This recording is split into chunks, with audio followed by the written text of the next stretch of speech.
Has clear ice begun forming and melting in your freezer? Are your refrigerator and freezer unable to stay at the proper temperatures? Are temperatures too warm even though the digital readout shows correct temperatures? First, try giving your refrigerator's computer a reboot.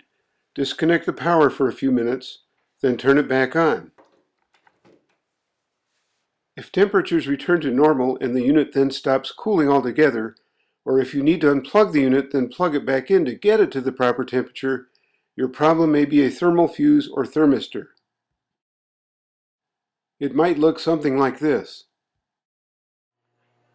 Here's how to check. Empty your refrigerator and freezer and move the items to a working refrigerator and freezer. Turn off the circuit breaker or remove the fuse to your unit. Pull out the unit and unplug it. Make sure the unit is unplugged. Use a screwdriver to remove the rear compartment cover. This cover has 5 screws. 2 tabs at the bottom hold the cover in place. Slide the cover up and out of the tabs. Be careful not to damage the power cord on the right. The electric box assembly or computer box is held in place by 2 screws, and the power cord clip is held in place by a screw. Remove the screw that holds the power cord clip in place, then remove the 2 other screws. Carefully lift and remove the electric box.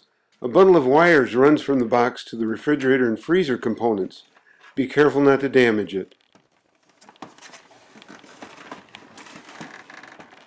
Remove the screw that holds the box together. 3 plastic tabs also hold the box together. Carefully depress them, then carefully remove the cover to reveal the electronic components. There we go.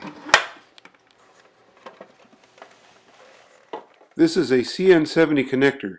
The lettering will help you identify it. Carefully squeeze the clips and remove it, being careful not to damage or loosen any wiring or crack the motherboard. Use a volt-ohm meter to test defrost circuits for an open thermal fuse. You can either use an analog one, like the one on the left, or a digital version like the one on the right. I attached a small piece of solder to each probe with electrical tape so they would fit into the connector's tiny holes and make solid contact. To test the thermal fuse for the freezer compartment, measure resistance between the brown and gray wires. If the resistance registers 0, the thermal fuse is good.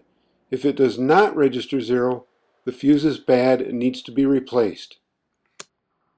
To test the thermal fuse for the refrigerator compartment, measure the resistance between the white and gray wires.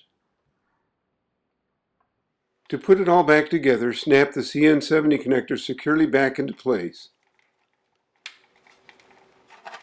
Snap the box's cover on, making sure not to damage any wiring.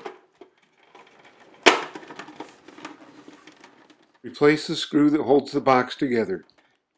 These 2 tabs will fit into slots inside the compartment, and the bundle of wires will nest inside this hook on the side. Slide the box back into place. Easy does it.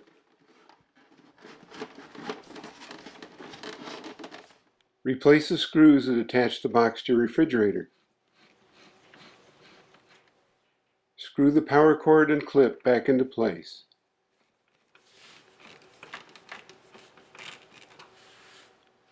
Make sure the power cord fits into this groove. Slide the compartment cover back into place.